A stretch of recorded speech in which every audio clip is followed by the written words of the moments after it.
Halo Yuzana, apa kabar? Sampai jumpa lagi dengan gue di sini dengan Tommy. Di samping saya ini ada narasumber yang super hebat, namanya Profesor Enia Kristiani Dewi dari BRIN. Nah, kita akan ngobrol-ngobrol mengenai mobil hidrogen yang viral banget nih Bu. Di mana-mana saya lihat TV, lihat di media online, nggak ada henti-hentinya membahas mobil hidrogen yang ada di belakang kita ini. Kita langsung aja ya tanya-tanya nih soal mobil hidrogen yang salah satunya adalah karya Bu Enia ini. Ibu Enia, apa kabar? Alhamdulillah. Makasih sudah meluangkan waktunya nih, sampai sibuk banget ya. Bu Enia, gimana sih akhirnya tercetus untuk membuat mobil hidrogen ini? Apa ya, penelitian saya tuh dulu berawal dari tahun 2003 ya, setelah lulus doktor. Karena sejak di doktor saya membuat oksigen baterai. Karena di laboratorium tidak bisa menggunakan hidrogen, maka saya penelitiannya di bagian oksigen. Terus setelah di sini di Jakarta melanjutkannya dengan hidrogen. Jadi sudah dari awal ya kita membuat pemanfaatan dari hidrogen, mengkonversi hidrogen dengan oksigen menjadi air untuk menghasilkan listrik. Yaitu penelitian mengenai sel bahan bakar atau fuel cell atau sel tunam bahasanya. Ya, mulai dari situ. Terus setelah bisa membuat fuel cell sendiri, terus mulai tahun 2012 tuh karena fuel cell yang kita buat itu bisa berguna untuk juga menjadi electrolyzer. Nah, iseng-iseng kita kasih arus.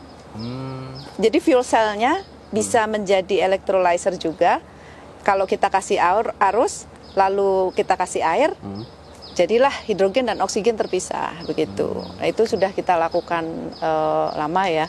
Lalu lebih apa ya, kesini lebih kepada pemanfaatan fuel cellnya sendiri di transportasi atau nyoba di motor, mobil seperti itu. Lalu kita mempelajari gimana sih menggunakan hidrogen untuk bisa memutar motor listrik gitu.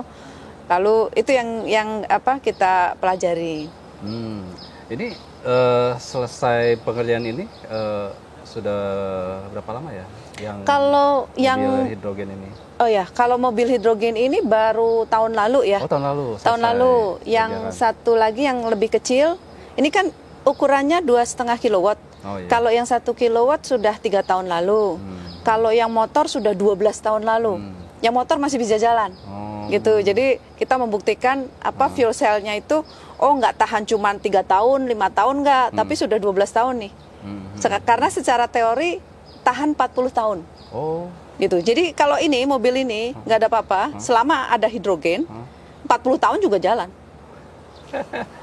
Berarti perawatannya sangat minim ya? Apa maksudnya? Iya, hampir tidak ada perawatan selama ada hidrogen dan pengaturan suhu, lalu kontrol pendingin suhunya itu di dalam reaksi. Karena yang pasti tidak ada reaksi pembakaran ya.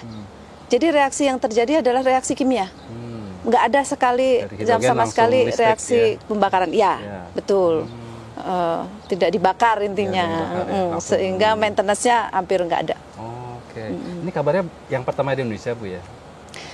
Kalau ini karena kita combine dengan fotovoltaik, karena kita ingin mencoba nih kombinasi kalau fotovoltaik nanti bisa mensuplai bagaimana ke kendaraan hidrogen gitu ya. Karena sebelumnya kita sudah membuat full dari fuel cell, jadi full 100% hidrogen. Sudah kita bikin sebelumnya, sehingga kali ini kita combine dengan fotovoltaik. Ya kalau dalam bentuk ini kan pertama ya. Iya. Pertama ya di Indonesia ya. Iya. Rencana produksi massal, Bu, ada target nggak? Nah gini, ini produksi massal ini harus memperhitungkan berbagai item. Komponennya kan kita tahu ya, kendaraan listrik kan komponennya baterai, motor listrik, kontrol sistem, lalu body ya chassis. Nah ini juga sama. Jadi pengganti baterainya aja. diganti dengan fuel cell. Fuel cell ya, sel tunam. Nah, di sini kita harus menguasai pembuatan fuel cell-nya, lalu bagaimana kontrolnya, lalu gimana produksi hidrogennya, dan seperti kendaraan listrik kan perlu ada charging station. Nah, ini kan mesti ada refueling hydrogen. Nah, itu yang harus kita persiapkan. Sehingga untuk produksi massal kita masih perlu waktu, dan ini kalau zaman dulu saya ditanya fuel cell itu tahannya berapa sih? Itu saya waktu itu nggak bisa jawab tahun 2009. Sekarang saya bisa jawab, ini 12 tahun aja masih jalan gitu.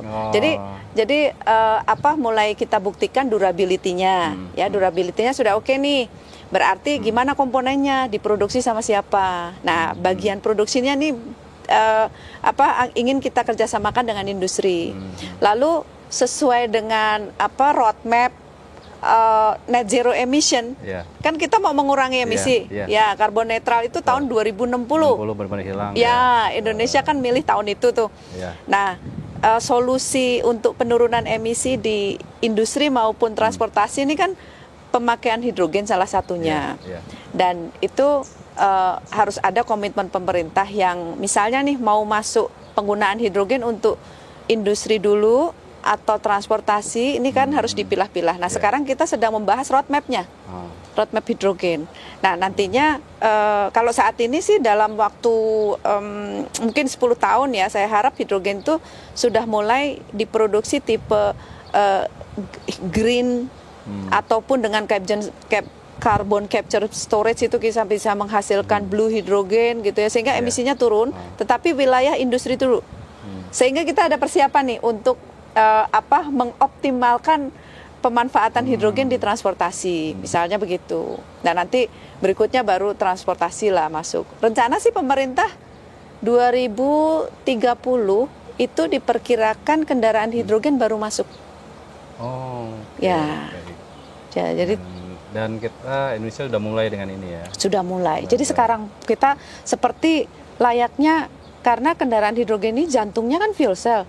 Berarti kita harus kuasai manufaktur fuel cell kan. Seperti kalau kendaraan listrik ada baterai, kita harus kuasai baterai, harus ada pabrik baterai juga di sini kan. Nah, ini yang kita dorong nih ke industri, karena komponennya sudah kita buktikan bahwa kita bisa membuat dengan TKDN itu sampai 85%. Oh, lumayan tinggi. Sudah bisa itu. Ya.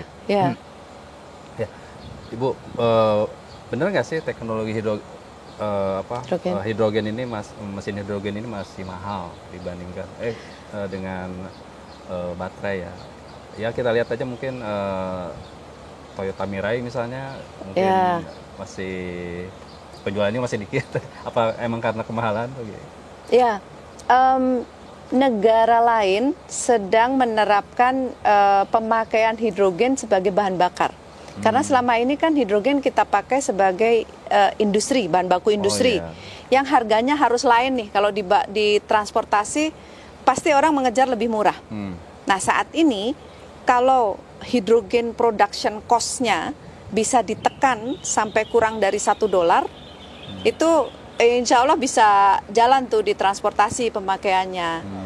Nah gini, saya kemarin menghitungnya begini, 1 kilogram hidrogen itu saat ini dengan fuel cell yang sekarang bisa menempuh jarak 100 km. Jadi 1 kilogram hidrogen itu bisa 100 km. Lalu kita hitung nih 1 kilogram hidrogen itu seberapa besar gitu ya, butuh untuk memproduksi hidrogennya. Untuk memproduksi hidrogennya itu 1 kilogram butuh 4 liter air. Jadi dengan misalnya kalau hidrogennya dihasilkan dari elektrolisa ya. Nah, kita di sini kan juga belajar hidrogen dari proses elektrolisa dengan menggunakan fotovoltaik, dengan memanfaatkan exhaust, lalu kita putar angin di sana ya, nggak usah nunggu angin-anginan nih, tetapi dengan exhaust kan selalu ada. Nah, itu listriknya kita kolek di baterai kita elektrolisis dengan itu tadi jenis fuel cell ya, tapi kita konversi. Nah, hidrogen yang dihasilkan kalau kita bisa menempuh 1 kilogram 100 kilometer, itu kemarin kita hitung kalau harga hidrogen di Indonesia itu bisa sekitar $2 maupun sekitar antara 2 sampai 4 dolar lah per kilogram, maka 1 kilometer hanya membutuhkan sekitar Rp1.400. Kalau dibandingkan Pertamax itu Rp1.200 per kilometer. Nah, ini 1.400. Jadi masih visible, masih bisa bersaing. Tetapi hidrogennya bukan dari green hidrogen, tetapi hidrogennya dari gas alam yang sekarang ada di kita. Gas alam maupun batu bara ya. Itu dalam tanda kutip masih mengeluarkan emisi tetapi tidak terlalu tinggi. Kalau dipakai di jalan kan dia sudah tidak beremisi lagi seperti kita pakai kendaraan listrik ya. Jadi kalau kita hitung, kita samakan hidrogen production-nya dari harga yang berasal dari batu bara, maka saat ini perhitungan berapa rupiah untuk mencapai 1 kilometer itu hampir setara dengan Pertamax yang sekarang. 12.500. Betul. Tadi hitungan saya 1.400 per kilometer. Pertamaxnya hitungannya 1.200. Ya, jadi kan masih ini bersaing. Dan untuk di masa depan, apalagi 2030, harga minyak fosil kita nggak tahu ya, pasti. Dan ini mungkin solusinya ya. Yang pasti emisi. Kita harus bicara emisi, itu investasi kesehatan. Komitmen pemerintah semua negara ya.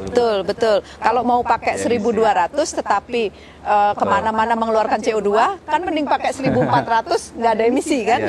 Tapi setidaknya pasti ada plus minusnya Ibu ya. Mesin hidrogen. Plus minusnya pasti dibandingkan dengan baterai. Plusnya adalah kalau kita ngecas. Kalau baterai mungkin memerlukan waktu yang panjang untuk ngecas. Kalau ini kayak mengisi gas biasa, mengisi bensin biasa kurang dari 3 menit. Jadi ngecasnya itu gampang. Terus driving range-nya jauh lebih panjang dengan bobot yang lebih ringan. Nah, jadi energy density-nya itu lebih tinggi. Lalu efisiensi energi. Efisiensi energinya itu berapa persen bahan baku, berapa persen hasil listriknya yang dihasilkan. Nah, itu efisiensinya bisa mencapai 85%. Kalau kita pakai bensin, itu efisiensinya hanya 15-25%. Saya kebuang terbakar. Betul. Itu jadi efisiensinya lebih bagus ya. Nah, kekurangannya yaitu harga gas hidrogennya kan masih belum ada standar untuk on the road. Jadi masih menggunakan harga hidrogen industri yang rata-rata lebih mahal. Lalu infrastruktur belum ada.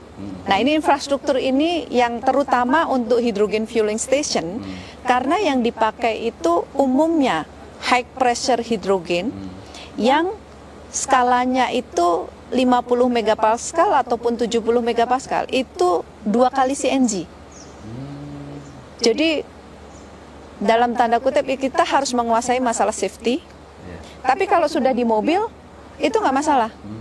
Itu tidak lebih berbahaya dari bensin karena kalau ditembak nih, kan udah uji coba berkali-kali, tangki hidrogen itu ditembak pakai bullet ya. Itu tembus, terbakar, habis nggak meledak ya? Nah, nggak ada, beda sama bensin ya.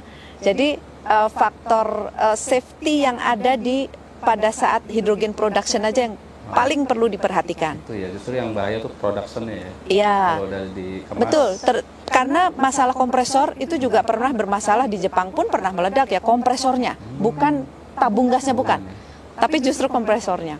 Lalu yaitu infrastruktur ini harus diperhitungkan pada saat kita mau meletakkan di sesuatu tempat. Jadi kalau di situ ada kan potensi untuk hidrogen production lebih murah.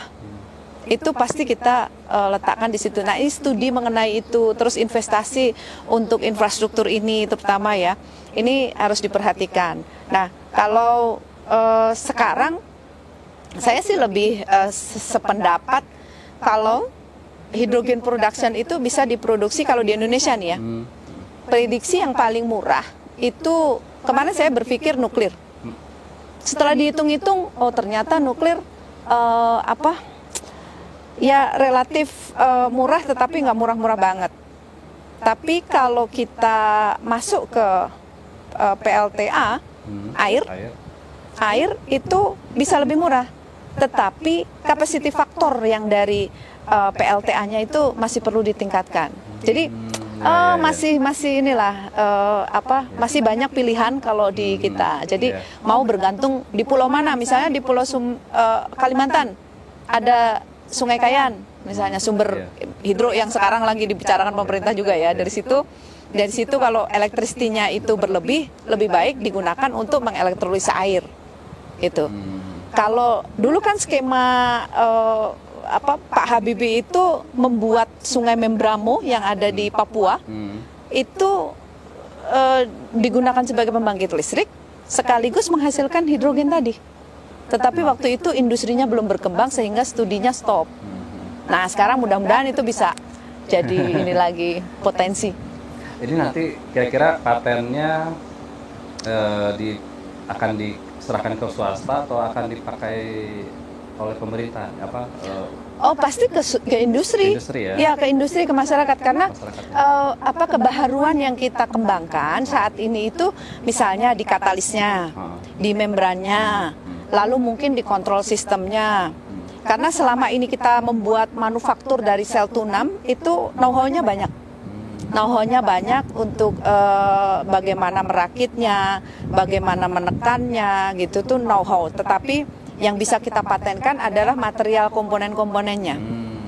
Nah, kita inginkan ini industri yang ada di Indonesia bisa menangkap potensi ini, dan kita sebagai pihak pemerintah kan ini mendeliver ke masyarakat, mendeliver ke industri, siapapun yang mau mengembangkan.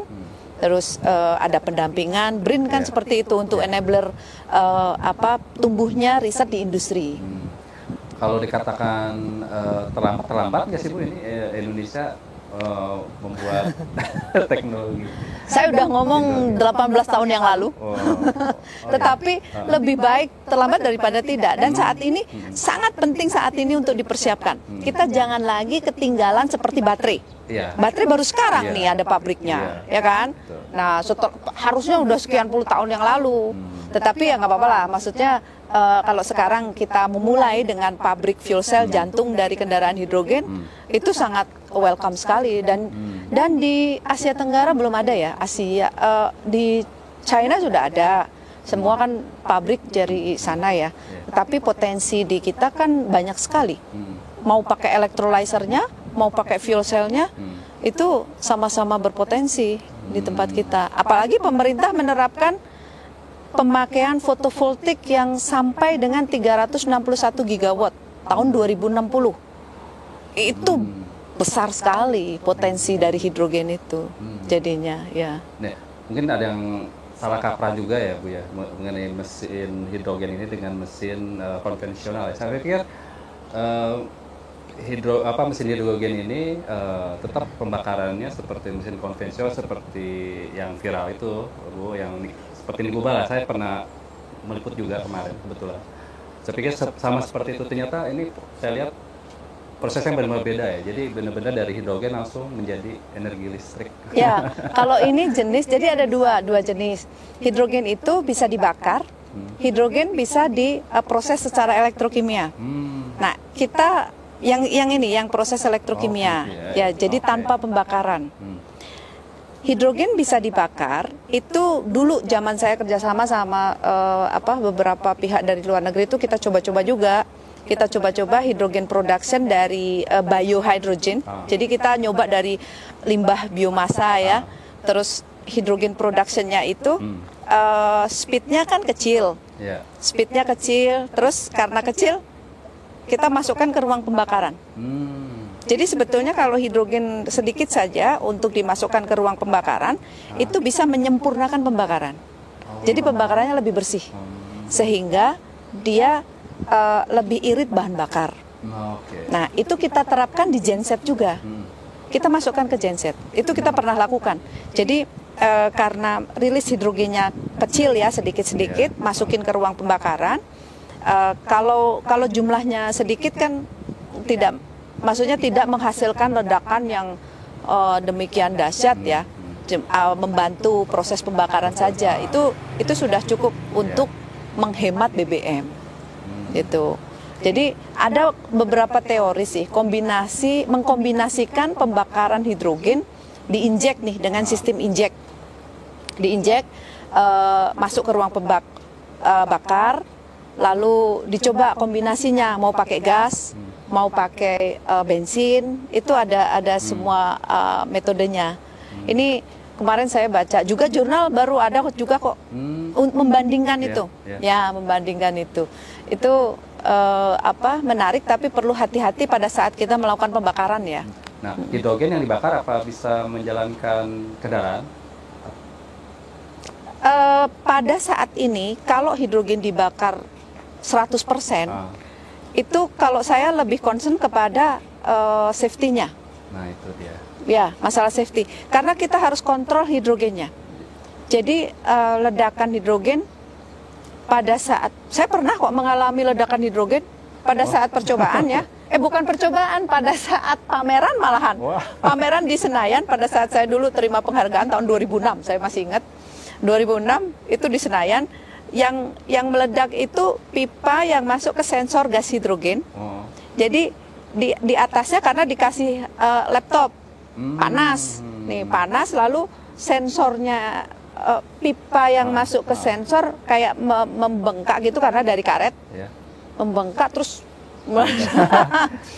itu suaranya kayak meriam. Gitu, jadi lumayan ini juga kenceng juga gitu. Nah, kita harus mengontrol kalau kita membakar hidrogen itu, sehingga di jurnal-jurnal juga menyarankannya lebih kepada kombinasi dengan gas. Jadi hidrogen bisa kita kombinasikan dengan gas metan, itu masuk ke gas engine bisa jadi listrik, atau langsung combustion di ICE, itu nggak masalah. Tapi komposisinya harus kita perhatikan. Lalu digabung lagi dengan tadi misalnya bensin ataupun apapun.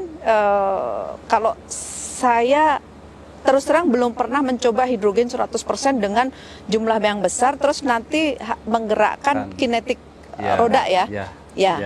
Betul. Saya belum pernah melakukan percobaan itu. Tapi mengkombinasikan dengan gas metan, tadi yang sedikit dengan bensin itu sudah pernah. Ya, kita kombinasi. Karena menyempurnakan pembakaran. Iya, betul. Lebih kepada ya, itu. Seperti apa? Tukang-tukang las itu ya. Kan suka pakai hidrogen juga, Bu ya. Nah, itu bukan hidrogen murni. Jadi kalau yang tukang las pakai itu brown gas, itu namanya water gas. Water gas itu hidrogennya belum sempurna menjadi H2.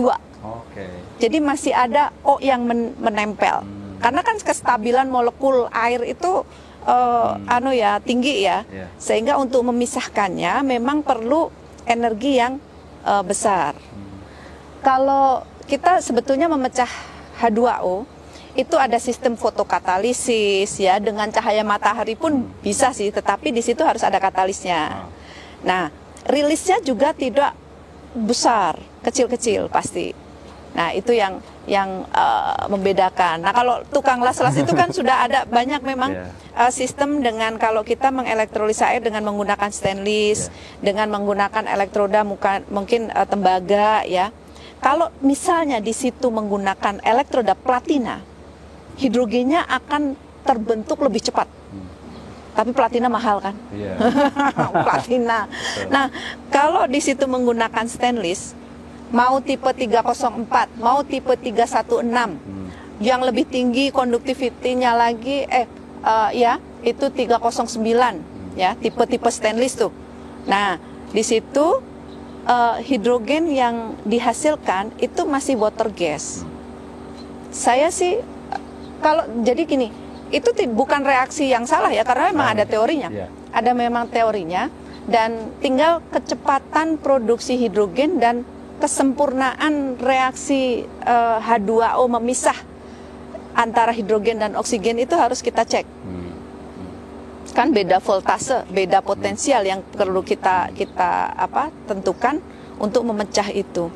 Nah, kalau gasnya sendiri-sendiri dipisah nih, misalnya dengan elektroda stainless, lalu gasnya kita pisah, itu hidrogennya terbentuknya pasti rilisnya nggak secepat yang kita bayangkan ya.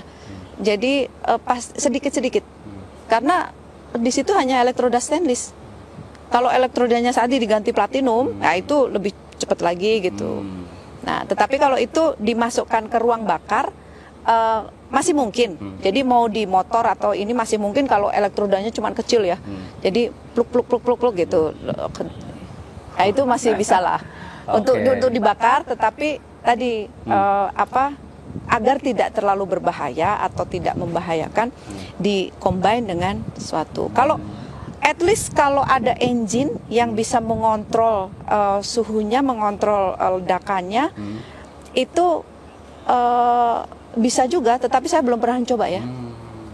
Jadi kalau misalnya alat yang lagi viral itu ya apa, generator hidrogen ini ya? Ya itu HHO, itu water gas. Water gas itu ya, itu water gas. Ya semoga kalau semua teori itu bisa dibuktikan. Jadi saya sangat welcome, BRIN sangat welcome nih kalau misalnya mau uji di sini, ayo kita pastikan nih, misalnya ini jenis water gas, kandungannya apa? Karena kalau kita tangkap ya, kita ukur pakai gas kromatografi, itu kita bisa tahu gasnya apa. Jadi ada H2-nya, ada H2O-nya, ada misalnya CO ataupun apapun lah yang terkandung di dalam satu produksi gas, kita bisa ukur. Nah, kita buktikan lagi, kita coba pakai elektroda yang lain nih, gitu. Terus hydrogen speed rate-nya berapa, itu bisa kita hitung. Karena di sini ada alat untuk menghitung speed rate hydrogen, gitu. Kita sih sangat welcome. Kalau perlu kejelasan ke kita aja. Baik, Bu Eni, mungkin cukup ya wawancara kita yang sudah jelas sekali. Dan Junars, itu dia wawancara saya dengan Profesor Enia dari BRIN mengenai mobil hidrogen yang dibuat oleh beliau, dan mudah-mudahan 2030 bisa diproduksi massal, Bu ya. Mudah-mudahan itu 7 tahun lagi nih, amin. Kalau nggak lama lah ya. Untuk sebuah lompatan teknologi, mungkin mudah-mudahan Indonesia bisa tidak kalah dengan negara-negara maju. Oke, sekian. Sampai jumpa lagi di video berikutnya.